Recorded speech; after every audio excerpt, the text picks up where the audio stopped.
The Hall of Faith from Hebrews 11. New Living Translation. Faith shows the reality of what we hope for, it is the evidence of things we cannot see. Through their faith, the people in days of old earned a good reputation. By faith we understand that the entire universe was formed at God's command, that what we now see did not come from anything that can be seen. It was by faith that Abel brought a more acceptable offering to God than Cain did. Abel's offering gave evidence that he was a righteous man, and God showed his approval of his gifts. Although Abel is long dead, he still speaks to us by his example of faith. It was by faith that Enoch was taken up to heaven without dying. He disappeared, because God took him. For before he was taken up, he was known as a person who pleased God. And it is impossible to please God without faith. Anyone who wants to come to him must believe that God exists and that he rewards those who sincerely seek him.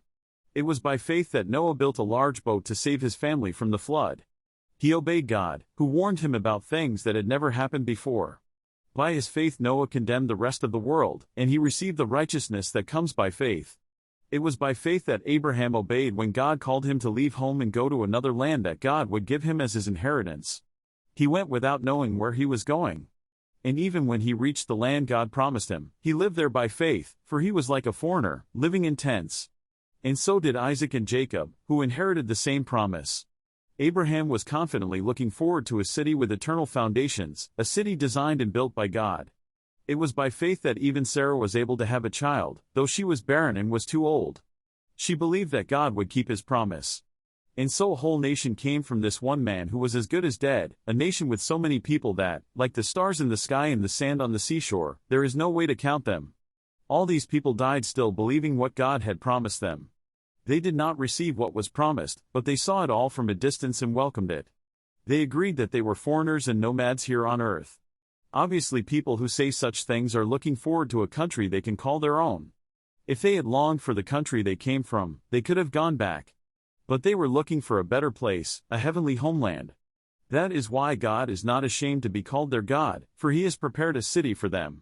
It was by faith that Abraham offered Isaac as a sacrifice when God was testing him. Abraham, who had received God's promises, was ready to sacrifice his only son, Isaac, even though God had told him, "Isaac is the son through whom your descendants will be counted." Abraham reasoned that if Isaac died, God was able to bring him back to life again. And in a sense, Abraham did receive his son back from the dead. It was by faith that Isaac promised blessings for the future to his sons, Jacob and Esau.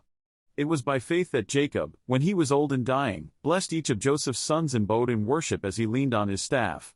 It was by faith that Joseph, when he was about to die, said confidently that the people of Israel would leave Egypt. He even commanded them to take his bones with them when they left. It was by faith that Moses' parents hid him for 3 months when he was born. They saw that God had given them an unusual child, and they were not afraid to disobey the king's command. It was by faith that Moses, when he grew up, refused to be called the son of Pharaoh's daughter. He chose to share the oppression of God's people instead of enjoying the fleeting pleasures of sin. He thought it was better to suffer for the sake of Christ than to own the treasures of Egypt, for he was looking ahead to his great reward. It was by faith that Moses left the land of Egypt, not fearing the king's anger. He kept right on going because he kept his eyes on the one who is invisible.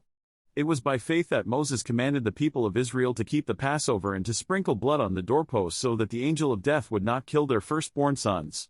It was by faith that the people of Israel went right through the Red Sea as though they were on dry ground. But when the Egyptians tried to follow, they were all drowned. It was by faith that the people of Israel marched around Jericho for 7 days, and the walls came crashing down. It was by faith that Rahab the prostitute was not destroyed with the people in her city who refused to obey God. For she had given a friendly welcome to the spies. How much more do I need to say? It would take too long to recount the stories of the faith of Gideon, Barak, Samson, Jephthah, David, Samuel, and all the prophets. By faith these people overthrew kingdoms, ruled with justice, and received what God had promised them. They shut the mouths of lions, quenched the flames of fire, and escaped death by the edge of the sword. Their weakness was turned to strength. They became strong in battle and put whole armies to flight. Women received their loved ones back again from death. But others were tortured, refusing to turn from God in order to be set free. They placed their hope in a better life after the resurrection. Some were jeered at, and their backs were cut open with whips. Others were chained in prisons. Some died by stoning, some were sawed in half, and others were killed with the sword. Some went about wearing skins of sheep and goats, destitute and oppressed and mistreated. They were too good for this world, wandering over deserts and mountains, hiding in caves and holes in the ground. All these people earned a good reputation because of their faith, yet none of them received all that God had promised. For God had something better in mind for us, so that they would not reach perfection without us. Thank you so much for watching. If you have not subscribed, please make sure to do that right now. This helps us grow the channel and make more content like this. Make sure to turn on that notification bell as well. That will inform you when new videos come out. Again, thank you and God bless you.